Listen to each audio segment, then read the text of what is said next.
Canelo Álvarez defeats William Schull, which reminds us that running's not boxing and boxing is not running. Hello, fight fans. This is Coach Nathan of NSChamp 7 Power Boxing Series and NSChamp7.com with a recap of Canelo Álvarez's super middleweight title defense that just went down this past weekend in Ryadh, Saudi Arabia. First off, this is not just a title to a commentary, which it is my title, but it's also a fact in professional prize fighting. Running is not boxing and boxing is not running. In the amateurs, it can work because it's only 3 rounds, but you still have to win by scoring more points and outlanding your opponent with punches. William Schull looked, to me at least, like a guy tailor-made for winning events like the Pan American Games, the World Amateur Boxing Championships, or the National Golden Gloves Boxing Championships.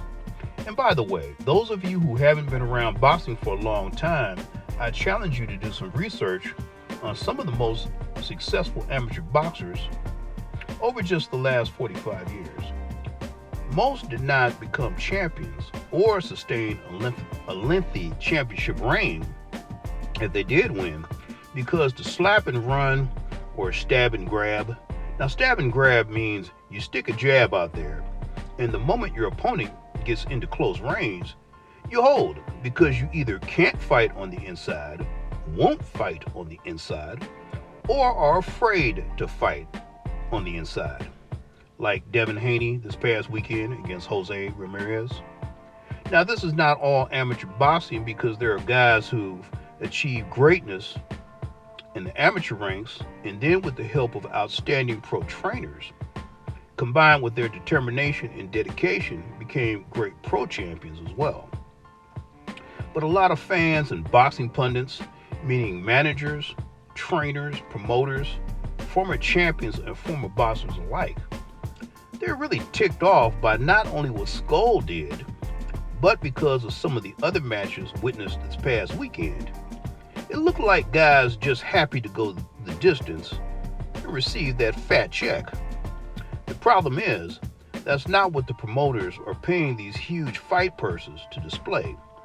And that's not what the fans want to pay their hard-earned money to see. Great champions, and even good ones, are those who take risks. They challenge themselves in the gym, not just physically, but mentally, with isolation from family and their comfort zones. The results? Well, guys come into the ring for the most part knowing they have to take the title and willing to fight their asses off to get it. Case in point, Canelo Álvarez's last 2 opponents, they weren't fully developed skill-wise, but Jaime Munguia and Edgar Berlanga, they came to fight. They displayed excellent guts and courage, even while being overwhelmed by superior boxing.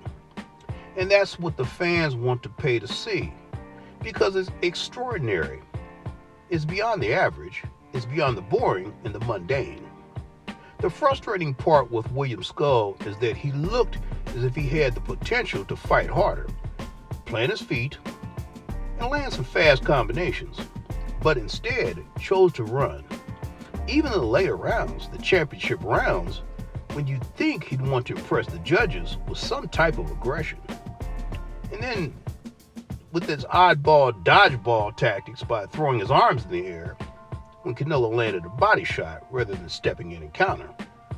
On top of all of that, your trainers and cornermen, they're supposed to light a fire under your butt by keeping it real, telling you that they're not going to give you the title. You're going to have to beat it off of his head.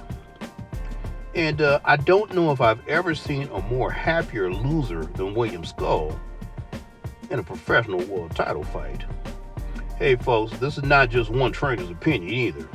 There's a whole lot of other boxing folks out there that feel and expressed the same thing. That's why, once again, running is not boxing and boxing is not running. So, that's it for now, folks, but don't forget, for elite boxing instruction, elite boxing analysis, and elite boxing philosophy, click that like and notification button, share and subscribe to NSChamp 7 Part Boxing Series at NSChamps7.com. And as always, I'll be seeing you the next main event.